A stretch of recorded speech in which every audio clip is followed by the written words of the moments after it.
하나님 말씀은 창세기 49장 1절부터 우리 15절까지 함께 읽겠습니다. 야곱이 그 아들들을 불러 이르되 너희는 모이라. 너희가 후일에 당할 일을 내가 너희에게 이르리라. 너희는 모여 들으라. 야곱의 아들들아, 너희 아버지 이스라엘에게 들을지어다. 루벤아, 너는 내 장자요 내 능력이요 내 기력의 시작이라. 위풍이 월등하고 권능이 탁월하다마는 물의 끓는 같았은즉 너는 탁월하지 못하리니 내가 아버지의 침상에 올라 더럽혔음이로다. 그가 내 침상에 올랐었도다. 시몬과 레이는 형제요 그들의 칼은 폭력의 도구로다. 네오나 그들의 모의에 상관하지 말지어다. 내 영광아 그들의 집회에 참여하지 말지어다. 그들이 그들의 분노대로 사람을 죽이고 그들의 혈기대로 소위 발목 힘줄을 끊었음이로다. 그 노여움이 혹독하니 저주를 받을 것이요 분기가 맹렬하니 저주를 받을 것이라. 내가 그들을 야곱 중에서 나누며 이스라엘 중에서 흩으리로다. 유다야, 너는 내 형제의 찬송이 될지라. 내 손이 내 원수의 목을 잡을 것이요 내 아버지의 아들들이 내 앞에 절하리로다. 유다는 사자 새끼로다. 내 아들아, 너는 움킨 것을 찢고 올라갔도다. 그가 엎드리고 웅크림이 수사자 같고 암사자 같으니 누가 그를 범할 수 있으랴. 규가 유다를 떠나지 아니하며 통치자의 지팡이가 그 발 사이에서 떠나지 아니하기를 실로가 오시기까지 이르르니 그에게 모든 백성이 복종하리로다. 그의 나귀를 포도나무에 매매 그의 나귀 새끼를 아름다운 포도나무에 뗄 것이요 또 그 옷을 포도주에 빨며 그의 복장을 포도즙에 빨리로다. 그의 눈은 포도주로 인하여 붉겠고 그의 이는 우유로 말미암아 희리로다. 스볼론은 해변에 거주하려니 그곳은 배 매는 해변이라. 그의 경계가 시돈까지로다. 이사갈은 양의 우리 사이에 꿇어 앉은 건장한 나귀로다. 그는 쉴 곳을 보고 좋게 여기며 토지를 보고 아름답게 여기고 어깨를 내려 짐을 메고 앞제 아래에서 섬기리로다. 아멘. 우리 다시 한번 기도하겠습니다. 하나님, 말씀 듣기를 원합니다. 말씀 들으실 때에 우리 마음에 있는 모든 염려와 두려움들이 물러가고 평강과 기쁨으로 회복되는 복된 시간 되게 하여 주시옵소서. 예수님의 이름으로 기도드렸습니다. 아멘. 할렐루야. 오늘 말씀을 통해서 은혜 충만히 받고 돌아가시기를 바랍니다. 이 창세기 49장은 야곱이 죽기 직전에 12 아들들에게 축복과 저주와 앞으로 될 일에 대해서 예언하는 그런 내용을 담고 있는 말씀이 이 49장이에요. 축복뿐만 있는 게 아니고 저주도 있고 또 예언의 그런 내용도 포함되어 있는 그런 말씀이 49장입니다. 오늘 우리 두 가지 교훈만 함께 생각하고 다음 주에 또 마지막 부분들을 또 생각하도록 하겠습니다. 자, 첫 번째로 한번 따라해 주시기 바랍니다. 남기는 인생을 살자. 예, 그렇게 사시기를 바랍니다. 그러면 궁금하지 않습니까? 무엇을 남겨야 되는가? 저에게 외할아버지가 계셨는데요. 이분은 장로님이었어요. 신앙생활 참 잘하시고 이제 그런 분인데 외갓집에 가면 늘 하는 말이 등 따시고 배부른 것이 최고다. 그래가지고요. 하여튼 시도 때도 없이 먹어라 그렇게 이야기했어요. 늘 우리 외할아버지의 마음속에는 먹어야 된다. 사람만 보면 미겨야 된다. 그런 마음을 갖고 사셨어요. 참 따뜻한 마음이었습니다. 그러면 여러분, 우리 자녀들에게 먹을 것을 남기는 것도 필요하죠. 그런데 그거 가지고 전부 아니지 않습니까? 그럼 하나님의 사람들은 우리 자녀들에게 다음 세대에게 무엇을 남게 될 것인가? 축복의 내용을 남게 될 줄로 믿습니다. 또 우리 때문에 우리 가문에서 또 여러분의 후손 가운데서 하나님 나라를 위해서 귀하게 일을 할 수 있는 인재를 배출하고 인재를 남기는 것이 또 저와 여러분에게 주신 귀한 사명으로 받으시기를 바랍니다. 자, 오늘 본문에 보면 여기 장자, 혈통적으로 말하면 장자가 루벤인데, 루벤은 혈통적으로 장자임에도 불구하고 그는 아무것도 남기지 못했습니다. 그에게 저절로 굴러온 장자권도 다른 사람에게 넘겨주는, 장자권도 뺏기게 되는, 그래서 아무것도 남기지 못하는 인생을 살게 된 사람이 루벤이에요. 자, 여러분 3절 4절 같이 읽겠습니다. 시작. 루벤아, 너는 내 장자요 내 능력이요 내 기력의 시작이라. 이풍이 월등하고 권능이 탁월하다마는 물에 끓은 같은 쓴즉 너는 탁월하지 못하리니 내가 아버지의 침상에 올라 더럽혔음이로다. 그가 내 침상에 올라섰도다. 아멘. 탁월한 능력을 갖고 있어도 그는 탁월하지 못하게 된 거예요. 여기 4절에 탁월하지 못하다 이 말은 뭐냐? 남기는 것이 없다. 남기는 것이 없다. 혈통적으로 장자로 태어났음에도 불구하고 그는 남기는 것이 없는, 남기지 못하는 인생을 살게 되었다는 겁니다. 여러분, 이스라엘 백성들이 가나안 땅에 들어왔다가 여호수아와 장로들이 죽고 난 뒤로부터 사무엘이 등장하기 전까지 그 시대를 우리가 무슨 시대라 이야기합니까? 어떤 시대죠? 사사기, 사사기.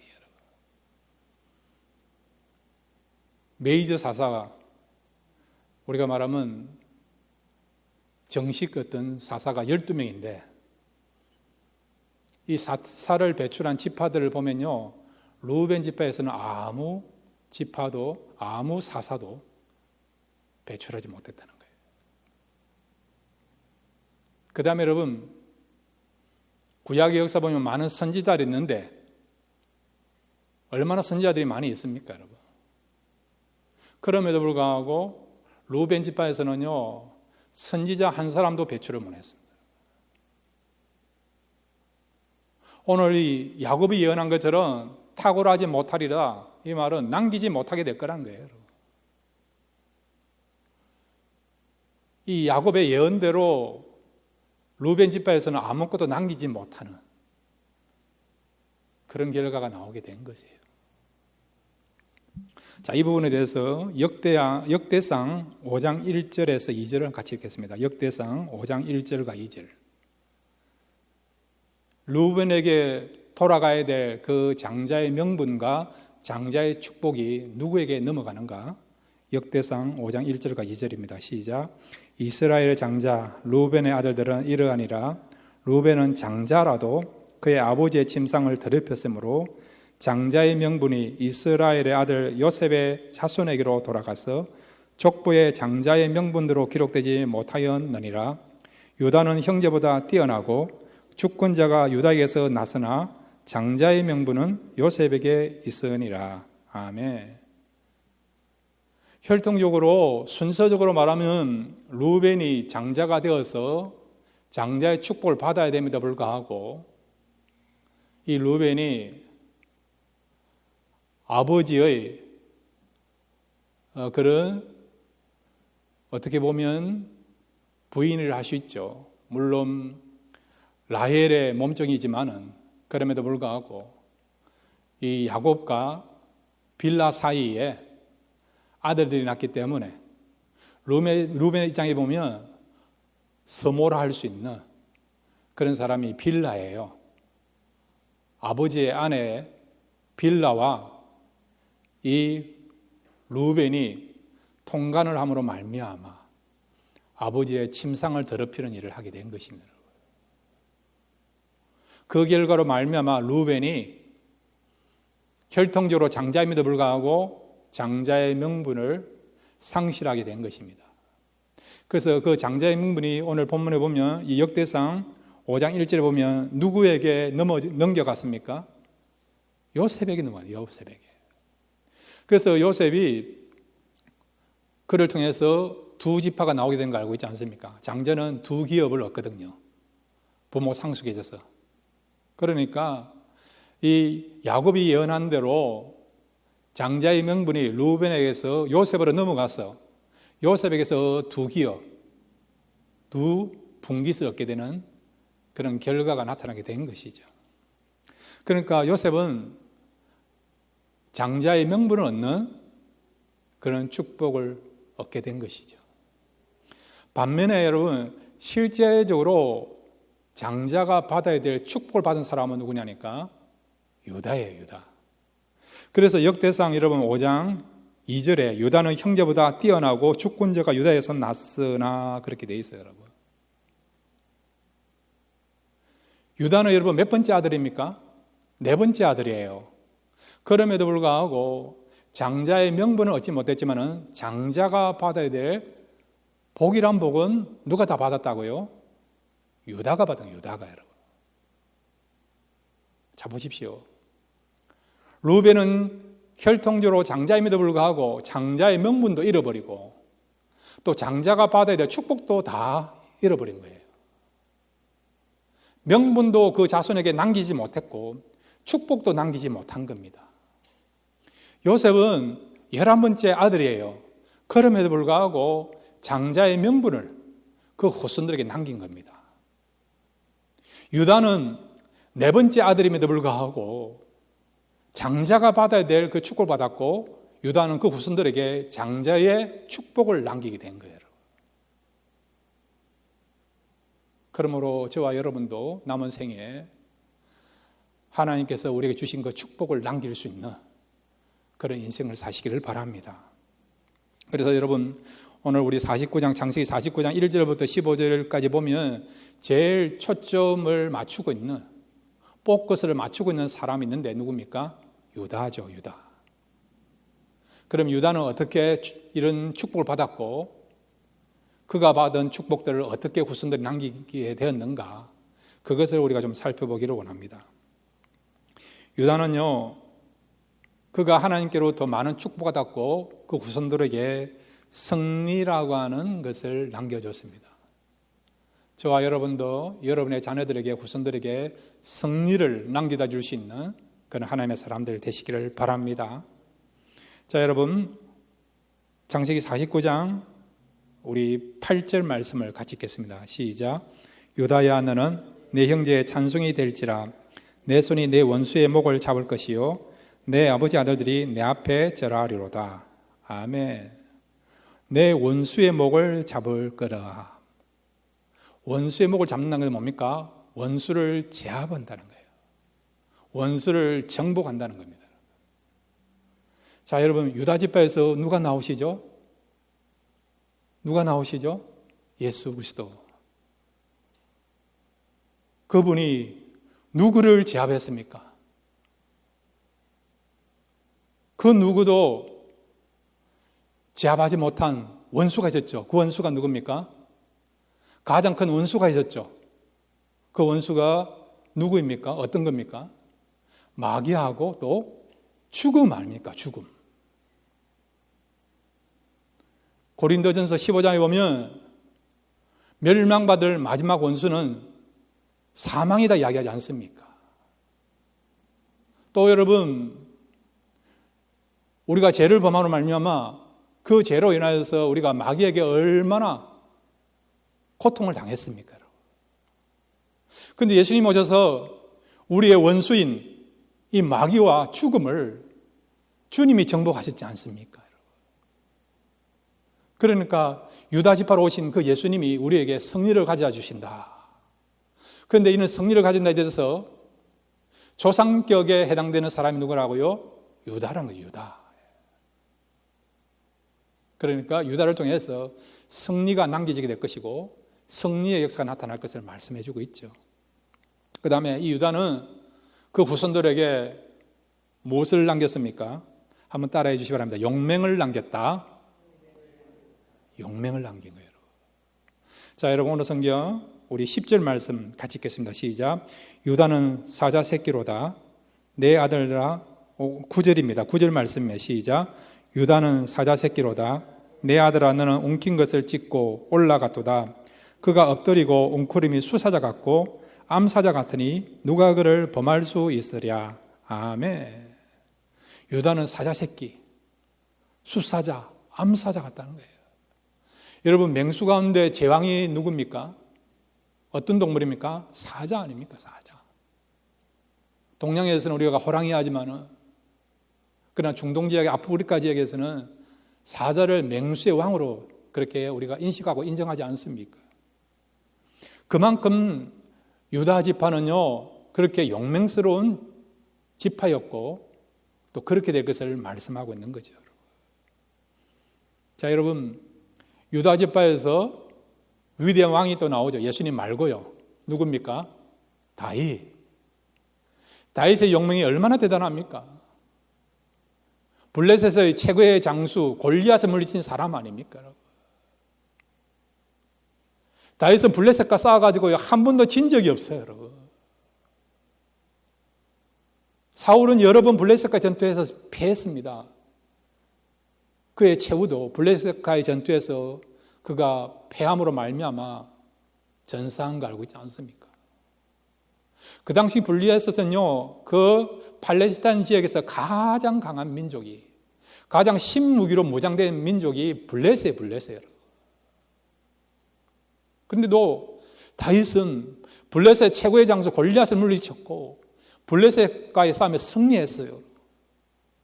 그리고 이스라엘 역사에 있어서 가장 큰 영토를 차지한 때가 언제냐? 다윗 때문에 다윗 때. 그만큼 다윗은 용맹한 사람의 그런 대표격이라 할 수 있는 사람이 다윗인데, 이 다윗이 어느 지파 사람입니까? 유다 지파 아닙니까? 그 다음에 여러분, 가나안 땅에서도 점령하기 제일 힘든 성읍이 어떤 성읍이냐? 헤브론이에요. 헤브론. 여러분, 이 헤브론을 점령하고 차지한 사람이 누구죠? 갈렙 아니에요? 갈렙. 여러분, 그 갈렙은 여러분 어느 지파 사람입니까? 유다 지파 사람 아닙니까? 그것도 나이 85세 때 가장 점령하기 힘든 그 헤브론 땅을 차지한 용맹스러운 그런 인물이 갈렙 아닙니까? 이와 같이 유다 지파는요, 용맹스러운 지파가 될 것이고, 유다를 통해서 그 후손들에게 용맹을 남겨주게 된 것이죠. 이것뿐만 아니라 유다를 통해서 왕권을 남기게 되는 것을 보게 됩니다. 10절 말씀입니다. 창세기 49장 10절입니다. 시작. 규가 유다를 떠나지 아니하며 통치자의 지팡이가 그 발 사이에서 떠나지 아니하기를 실로가 오시기까지 이르려니 그에게 모든 백성이 복종하리로다. 아멘. 실로란 말은 샬롬, 평강, 예수 그리스도를 가리키는 거예요. 진정한 왕이신 예수 그리스도를 가리키는 것이 실로란 말입니다. 여기 규라는 말은 왕의 지팡이를 말해요. 왕의 지팡이. 왕의 왕권을 상징하는, 통치권을 상징하는 왕의 지팡이를 말하는 것이 규예요. 그러니까 유다를 통해서 왕이 배출된다는 겁니다. 그리고 유다 지파는 왕족이 될 것을 말씀하고 있는 거죠. 실제적으로 유다 지파에서 다윗이 나오지 않습니까? 그리고 만왕의 왕이시요 만주의 주이신 예수님이 나오지 않습니까? 그러니까 유다 지파는 모든 백성들을 통치하는 그런 왕권을 남기는 그런 지파가 되게 된 것이죠. 그 다음에 여러분, 이 유다는 무엇을 남겼습니까? 한번 따라해 주시기 바랍니다. 풍성한 축복을 남겼다. 예, 그것이 여러분 11절부터 12절에 나타난 내용입니다. 11절부터 12절 같이 읽겠습니다. 시작. 그의 나귀를 포도나무에 매며 그의 암나귀 새끼를 아름다운 포도나무에 맬 것이며 또 그 옷을 포도주에 빨며 그의 복장을 포도즙에 빨리로다. 그의 눈은 포도주로 인하여 붉겠고 그의 이는 우유로 말미암아 희리로다. 아멘. 이걸 쉽게 말하면 포도주가 넘쳐서 거기에 목욕할 정도고 우유가 넘쳐서 거기에 정말 머리를 감고 헤엄을 칠 정도다. 그런 표현이라는 거예요. 헤브론 성읍은 여러분 포도 산지로 유명합니다, 여러분. 그곳은 포도주를 담기에 가장 적합한, 포도를 많이 생산하는 곳이 헤브론 땅이에요. 그러니까 그곳에 살고 있는 사람들은 그냥 포도주를 물 마시듯이 그렇게 먹는 겁니다. 그 다음에 유다 지파가 차지한 땅은요, 목초지예요. 이런 양이나 염소나 이런 짐승들을 목양하기에 정말 좋은 목초지가 있는 그런 지역입니다. 그러니까 이런 양들이나 염소가 많으니까 우유가 넘쳐나는 것이죠. 그 다음에 여러분, 예수님이 태어난 곳, 그 다음에 다윗의 고향이 어디입니까? 어디죠? 어디입니까? 베들레헴. 이 베들레헴이 어느 지파에 속해 있는 성읍입니까? 유다 지파에 속해 있죠. 이 베들레헴의 뜻이 뭡니까? 떡집이라는, 떡집, 여러분, 떡집. 그러니까 우리는 떡이라고 이야기하는데 서양에서는 빵집이라는 거예요. 베이커리 하우스라는 거예요. 그만큼 여러분, 이런 많은 어떤 곡식에 대한 소출이 많기 때문에 빵을 많이 만드는, 빵을 많이 공급하는 그 성읍이 바로 베들레헴, 그래서 떡집이라고 부르는 것입니다. 그만큼 여러분, 이 유다를 통해서 그의 후손들에게 이 풍성한 축복의 역사가 나타나게 될 것이고, 그 다음에 그 축복을 누리게 될 것이고, 유다는 이런 축복을 남기는 그런 사람이 될 것이라는 것을 지금 야곱이 유다에게 축복하면서 예언하고 있는 것이죠.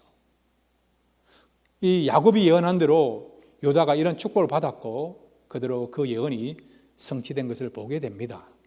자, 그러면 궁금하지 않습니까? 유다는 도대체 어떻게 살았기에 이렇게 장자가 아민에도 불구하고 장자가 누릴 수 있는 축복을 이렇게 풍성하게 받게 되느냐.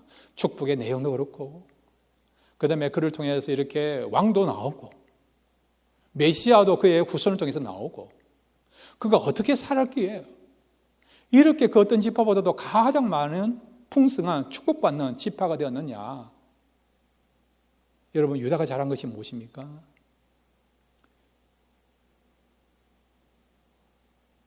요셉이 여러분 웅덩이에 빠졌을 때에 그의 생명을 구원해주고 애굽에 팔자고 제안한 사람이 누굽니까? 유다예요. 그의 동생 요셉을 죽이지 않고 요셉의 생명을 지키고 구원해준 사람이 유다입니다. 그뿐만 아니라 아버지로부터 베냐민을 데리고 애굽으로 내려가야 되는데 야곱은 베냐민이 요셉처럼 잃어버릴까 봐 베냐민을 데려가는 것을 원치 않았습니다. 그때 누가 나서서 아버지를 설득합니까? 유다 아닙니까? 아버지, 베냐민을 데려가야 된다고. 나의 생명을 걸어서 베냐민을 지킬 테니까 나를 믿고 베냐민을 데려가게 해달라고 간청해서 결국 야곱이 유다의 진실성을 알고 베냐민을 내어주지 않습니까? 그 다음에 여러분, 요셉의 집에 가서도 마찬가지예요. 요셉의 형들을 시험하기 위하여 그들 곡식 자루에 은잔을 엿지 않았습니까? 근데 그 은잔이 누구의 자루에서 발견되었습니까? 베냐민이에요, 베냐민. 그 은잔이 나오면 죽든지 감옥살이를 하든지 그런 벌을 받아야 됩니다. 그런데 베냐민을 대신해서 자기 생명을 걸고 용서를 해달라고 간청한 사람이 누굽니까? 유다 아닙니까? 유다 여러분. 혈통적으로 장자였던 루벤은 아무 이야기도 하지 않았어요. 장자로서 책임을 질 타이밍에 책임을 지지 아니했습니다. 그 어떤 형제들도 감히 나서서 베냐민을 살리기 위하여 신원한 사람이 없었어요. 시몬도 그렇게 하지 못했고 레이도 그렇게 하지 못했습니다. 그런데 자신의 생명을 걸어서 베냐민을 구원해 달라고 용서해 달라고 간절하게 절규하면서 부르짖던 사람이 누굽니까? 유다 아닙니까? 유다. 다른 사람의 생명을 살리기 위하여 자신의 생명을 던졌던 사람이 누구냐? 유다였다는 것이죠.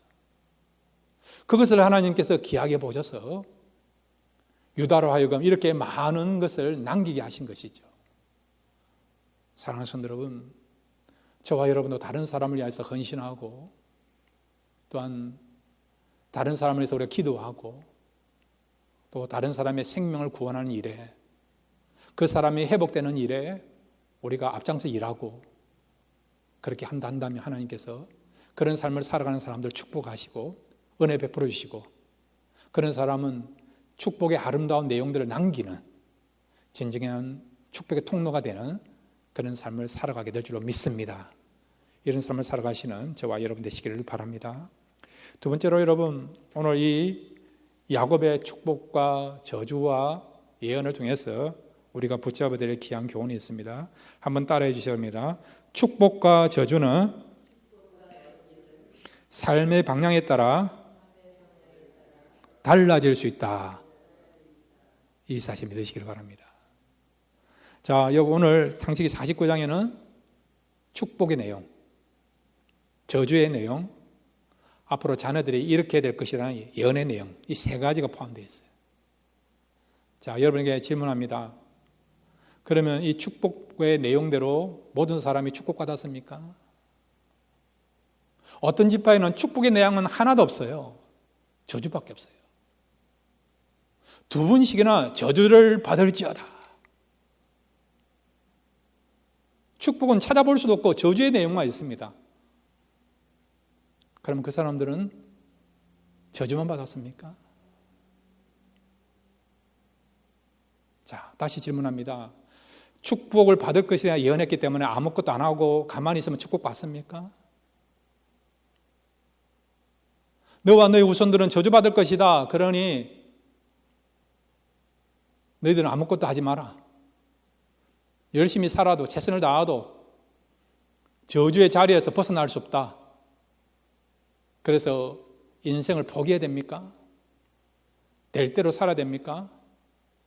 아니에요, 여러분. 한번 따라해 주시기 바랍니다. 축복을 예언받았다고 한다면 축복의 갑절을 받아야 된다. 예. 축복에 대해서 예언을 받았다 한다면 어떻게 된다고요? 그 축복이 갑절이 될 수 있도록 더욱더 우리가 기도하고 최선을 다해야 된다는 거예요. 다시 한번 따라해 주시기 바랍니다. 저주에 대한 예언을 받았어도 최선을 다해야 된다. 그러면 어떻게 되느냐? 저주가 바뀌어 어떻게 된다고요? 축복이 될 수 있다는 거예요. 지금 야곱이 축복과 저주를 이야기하는 내용이 그거예요, 여러분. 너는 축복에 예언받았으니까 아무것도 안 해도 축복 받을 거다. 그게 아니에요, 여러분. 비록 지금 저주를 받았지만은 그의 후손들이 조상의 잘못을 인식하고 회개하고 반성하고 그렇게 해서 믿음대로 살면 어떻게 된다고요? 그 후손들 가서는 어떻게 된다고요? 저주가 변하여 축복이 될 수도 있다는 겁니다. 야곱이 지금 이 자녀들에게 축복과 저주를 선포하는 내용, 그 중심은 바로 이거예요, 여러분.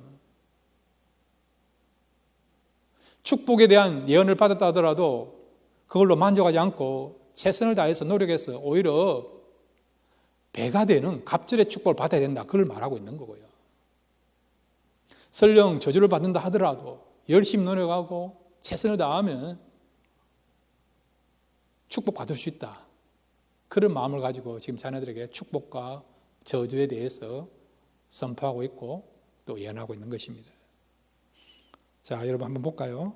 창세기 우리 49장 1절과 2절을 같이 한번 읽겠습니다. 시작. 야곱이 그 아들들을 불러 이르되 너희는 모이라. 너희가 후일에 당할 일을 내가 너희에게 이르리라. 너희는 모여 들으라. 야곱의 아들들아 너희 아버지 이스라엘에게 들을지어다. 아멘. 여기 보면 불러 이르되 모이라 들을지어다. 모여 들으라. 왜 같은 말을 계속 반복합니까? 그만큼 중요하다는 거예요. 중요하다는 거예요. 너희들뿐만 아니라 너희들의 후손들의 인생이 어떻게 살아갈 것인가 오늘 내가 하나님께로 받은 이 말씀이 너무 중요하다는 거예요. 그래서 모여라, 들어라. 그렇게 반복하면서 강조하면서 죽기 직전에 축복과 저주의 말씀을 그 후손들에게 하고 있는 거죠. 여러분, 성경에 제일 앞에 있는 성경이 어떤 성경입니까? 창세기고, 제일 마지막에 있는 성경이 어떤 성경입니까? 계시록.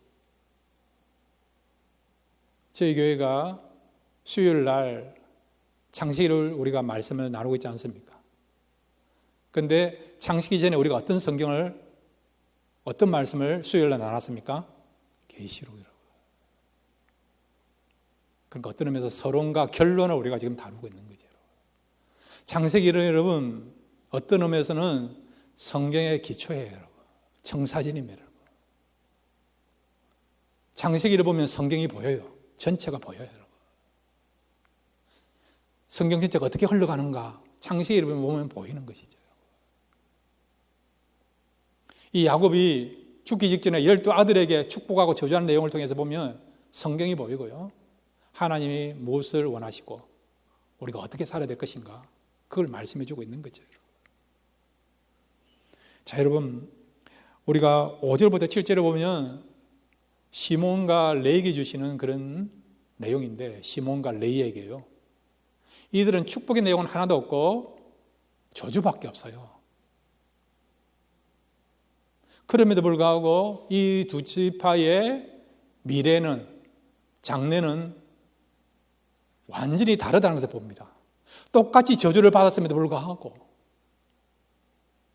그런데도 이 시몬과 레위 지파의 그런 미래는 완전히 다른 것을 우리가 발견할 수 있어요. 자, 여러분, 창세기 49장 5절부터 6절입니다. 5절부터 6절, 7절까지 읽겠습니다. 시작. 시몬과 레위는 형제요, 그들의 칼은 폭력의 도구로다.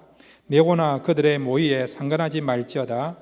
내 영광아 그들의 집회에 참여하지 말지어다. 그들이 그들의 분노대로 사람을 죽이고 그들의 혈기대로 소의 발목 힘줄을 끊었음이로다. 그 노염이 혹독하니 저주를 받을 것이요 봉기가 맹렬하니 저주를 받을 것이라. 내가 그들을 야곱 중에서 나누며 이스라엘 중에서 흩으리로다. 아멘. 여기 보면 야곱이요 각 지파에게 이렇게 축복, 저주 따로따로 했는데 이 시몬과 레위는 두 지파가 동시에 똑같은 내용을 가지고 지금 저주하고 있어요. 왜 그렇게 했을까요? 유다면 유다, 루벤은 루벤, 아셀은 아셀, 스볼론은 스볼론, 요셉은 요셉대로 이렇게 각 지파마다 축복하든지 저주하든지 그렇게 했는데 여기에 시몬과 레위는 붙여가지고요 두 지파가 동시에 똑같은 내용을 가지고 저주하고 있어요. 어떤 의미일까요? 이 시몬과 레위는 단짝이라는 거예요, 단짝. 그렇게 친한 친밀한 관계를 유지하고 있다는 겁니다. 옛날 우리 한국에 있을 때 보면 이 배삼룡 씨하고 단짝이 누굽니까? 구봉서 씨. 그 다음에 여러분 키 작은 하청일 씨하고 단짝이 누굽니까? 서순아. 기억나시죠? 여러분 TV를 잘 안 보시가지고 잘 모르십니까? 기도만 하셨습니까? 예. 그런 단짝이지 않습니까? 예. 이렇게 시몬과 레위는 단짝이라는 것이죠. 그런데 여러분 오늘 이들이 받은 내용은 축복이 아니고요. 그것도 아버지가 죽기 전에 축복이면 좋겠는데 저주에 관한 내용을 그들에게 예언한 거예요, 여러분. 그것도 두 번씩이나. 저주받을지어다. 저주받을지어다. 참 안타까운 내용이죠. 그런데 여러분 이 두 지파가 받은 그 저주의 마지막 부분이 뭐냐니까 그들이 흩어지게 될 것을 말씀해 주고 있습니다. 7절에 보면 저주를 받을 것이라. 내가 그들을 야곱 중에서 나누며 이스라엘 중에서 흩으리로다. 결과적으로 시몬 지파도 흩어지고 레위 지파도 흩어졌어요. 그런데 내용은 달라요. 미닝은 달라요. 시몬 지파는 땅을 얻지 못해가지고 유다 지파에 속하게 됩니다. 그런데 나중에는 유다 지파하고 합하게 되므로 시몬 지파의 종적을 알 수 없게 돼요. 반면에 레위 지파는 어찌 되느냐? 12지파가 골고루 흩어지게 됩니다. 흩어져요. 그렇지만 그들이 흩어지지만 없어지는 게 아니에요. 땅은 없었지만 그들의 기업은 땅이 아니고 하나님이 레위지파의 기업이 되신 거예요. 이 말은 뭐냐? 한번 따라해 주시기 바랍니다. 내가 너의 기업이다. 예. 하나님이 기업이 되시고 하나님이 이 레위지파의 소유가 된다는 거예요, 여러분. 이런 축복받은 사람이 누구냐? 레위지파예요, 레위지파. 비록 레위지파는 다른 지파처럼 분배받은 땅은 없지만 12지파가 흩어져서 12지파와 함께 생활합니다. 그렇지만 그들은 무슨 일을 합니까? 제사장으로 레인으로 사역하지 않습니까? 12지파들이 하나님께 예배 잘 드릴 수 있도록 경건생활 잘 할 수 있도록 그런 막중한 사명을 감당했던 지파가 어떤 지파입니까? 레위지파 아닙니까? 레위지파. 그리고 여러분, 레위지파에서 얼마나 위대한 인물들이 많이 나옵니까? 대표적인 인물이 누구죠? 모세, 아론, 그 다음에 여러분 사무엘, 그 다음에 예레미야, 에스겔, 다 레위지파 사람들이에요. 그러면 여러분, 비록 야곱을 통해서 저주를 받았지만 그럼에도 불구하고 레위지파가 어떻게 했길래 그 후손들은 저주와는 상관없이 이렇게 위대한 인물을 남기는, 영적으로 이렇게 풍성한 축복 누리는 그런 지파가 되고 후손이 됐는가? 출애굽기 32장 25절 말씀입니다. 출애굽기 32장 25절 26절 말씀 우리 같이 읽겠습니다. 시작. 모세가 본즉 백성이 방자하니 이는 아론이 그들을 방자하게 하여 원수에게 조롱거리가 되게 하였음이라. 이에 모세가 진문에 서서 이르되 누구든지 여호와의 편에 있는 자는 내게로 나오라 하매 레위 자손이 다 모여 그에게로 가는지라. 아멘. 무슨 내용입니까? 모세가 시내산에서 하나님께로부터 십계명을 받는 동안 밑에서 이스라엘 백성들이 무슨 일을 했습니까? 금송아지를 만들어서 우상숭배하고 있었죠. 춤추고 술 먹고, 하나님이 제일 시원한 우상숭배를 하게 된 거죠. 그래서 모세가 내려와 가지고요, 하나님께 받은 그 십계명을 금송아지에 던져버리지 않습니까? 그러면서 백성들에게 선포합니다. 지금부터 여호와께 서기를 원하는 사람, 이 말은 우상숭배하지 않고 오직 하나님만을 섬기고 원하는 사람, 그런 사람들 나오라 했어요. 그럴 때 누가 나왔다고요? 레위지파가 나오게, 레위지파가 나온 거죠. 우상숭배하지 않고 하나님만을 섬기겠습니다라고 결단하면서 여호와의 그 자리에 쓴 사람들이 누구냐고? 레위지파라는 거예요, 레위지파 여러분. 그래서 출애굽기 32장 26절에 여호와 편에 있는 자는 내게로 나오라 하며 레위 자손이 다 모여 그에게로 나가는지라. 하나님이 이걸 기약해 보신 것이죠. 우상 숭배하지 않고 하나님만을 섬기겠습니다라고 결단하면서 믿음을 지키기로 하나님 앞에 서약하면서 그렇게 행동한 이 레위지파를 기약해 보신 것이죠. 비록 야곱을 통해서 저주를 받았지만 그럼에도 불구하고 그 저주받은 것으로서 만족하지 않고 인생을 포기하지 않고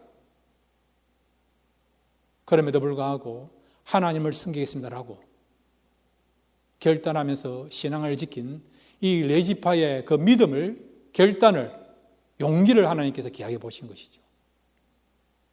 그래서 이들을 통해서 모세라는 위대한 인물이 나오게 되고, 그 다음에 여러분 또 아론이라고 하는 대제사장이 나오고, 그의 후손들은 제사장이 되고, 그 다음에 또 레위지파가 되는, 또 위대한 신실한 많은 선지자들이 또 배출되는 그런 지파가 되게 된 것이죠.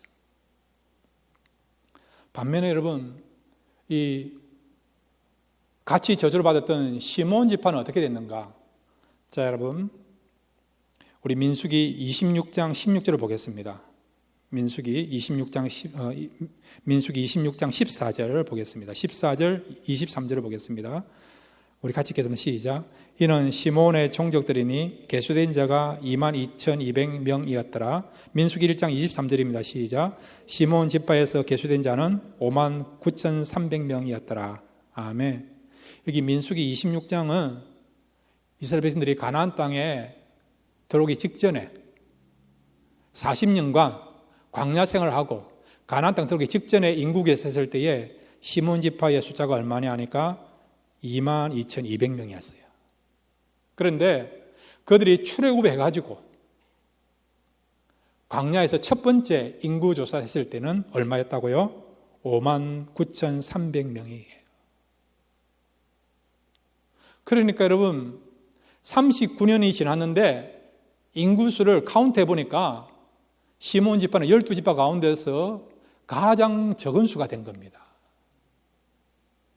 처음에 카운트할 때보다도 뒤에 카운트해 보니까 39년이 지났을 때 카운트해 보니까 절반으로 줄여요. 절반으로 여러분. 처음에는 59,300명이었는데 나중에는 22,200명 27,000명이 줄어들게 된 거예요. 여러분. 다른 지파를 보면 오히려 더 많거나 비슷하거나 그래요. 여러분. 어떤 지파는 39년이 지났을 때 거의 2배 정도로 증가한 그런 지파도 있어요. 여러분. 그런데도 이 시몬 지파는 왜 이렇게 다른 지파는 다르게 절반으로 줄어드느냐? 그 이유는 뭘까요? 민수기 25장 14절 같이 읽겠습니다. 민수기 25장 14절 시작. 죽임을 당한 이스라엘 남자고 미디안 여인과 함께 죽임을 당한 자의 이름은 시므리니 살루의 아들이요 시몬인의 조상의 가문 중 한 지도자며. 예. 민수기 25장 어떤 내용입니까? 이스라엘 백성들이 바알보올이라는 모압 땅에서 모압 여인들과 음행을 저지른 거예요. 음행을. 그 일에 주도적인 역할을 한 사람이 누구냐? 오늘 여기 민수기 25장 14절에 나와 있는 시므리라고 하는 사람. 시므리라. 이 사람은 여러분 어느 지파 사람이라고요? 시몬 지파 사람이에요. 시몬 지파 여러분. 하나님이 제일 싫어하는 우상 숭배하는 정도가 아니고 모압 여인과 함께 그들의 신전에 가서 음행을 하는 그 일을 하게 된 거예요. 그 결과로 말미암아 24,000명이 연병으로 죽었는데 그 24,000명이 죽었는데 그들 대부분이 어느 지파 사람인지 아세요? 시몬 지파 사람들인 겁니다. 자, 여러분 우리 8절 말씀 8절 9절입니다. 민수기 25장 8절 9절입니다. 시작. 그 이스라엘 남자를 따라 그의 막사에 들어가 이스라엘 남자와 그 여인의 배를 꿰뚫어서 두 사람을 죽이니 연병이 이스라엘 자손에게서 그쳤더라. 그 연병으로 죽은 자가 24,000명이었더라. 아멘. 24,000명 대부분이 어느 지파 사람이라고요? 시몬 지파 사람이라고요. 그 결과로 말미암아 시몬 지파가 애굽에서 나올 때는 5만 명 이상 되었는데 가나안 땅 들어가기 직전에는 절반으로 완전히 줄어드는 안타까운 일이 일어나게 된 것이죠. 무엇 때문에요? 우상 숭배와 음행을 저지른 결과로 말미암아 그렇게 된 것이죠.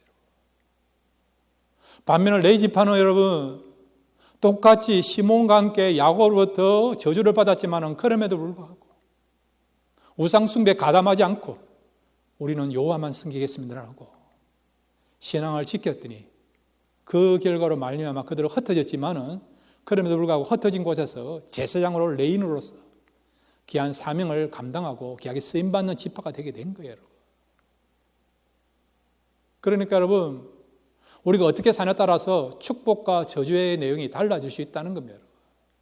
그래서 마지막으로 여러분 신명기 28장 1절부터 4절만 읽고 말씀을 마무리합니다. 신명기 28장 1절과 4절입니다. 시작.